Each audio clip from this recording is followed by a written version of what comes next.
Martyrs, chères mères, chers pères, frères et sœurs éplorés, la nation tout entière partage votre douleur. Vos enfants ne sont pas des statistiques, ce sont des héros. Leur courage a ébranlé les murs de l'oppression. La dignité face à la répression a ouvert la voie au changement historique que nous vivons. Leur don de soi ultime pour la patrie est notre dette éternelle. Votre enfant n'est pas mort pour rien. Il a été victime d'un système qui a choisi la répression au lieu du dialogue. La justice, la vraie, viendra. L'État veillera à ce que chaque responsabilité soit établie, que chaque dossier soit élucidé. Nous vous devons la vérité. Nous vous devons un pays digne du sacrifice de vos enfants.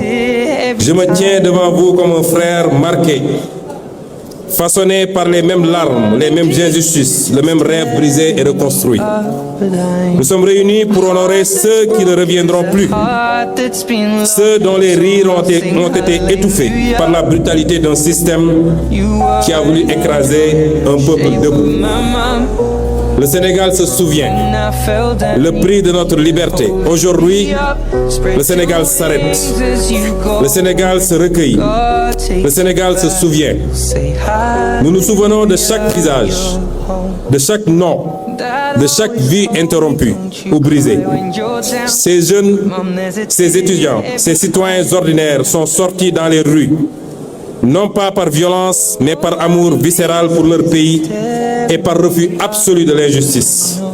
Leur seule arme était leur droit, leur seul bouclier était la Constitution. Nous vous devons un pays digne du sacrifice de vos enfants. Aux anciens détenus politiques et aux blessés, à vous qui revenez des ténèbres, à vous dont le corps raconte l'histoire mieux que n'importe quel commentaire. Vos cicatrices sont des décorations nationales. Votre dignité dans l'abîme a guidé tout un peuple vers la libération.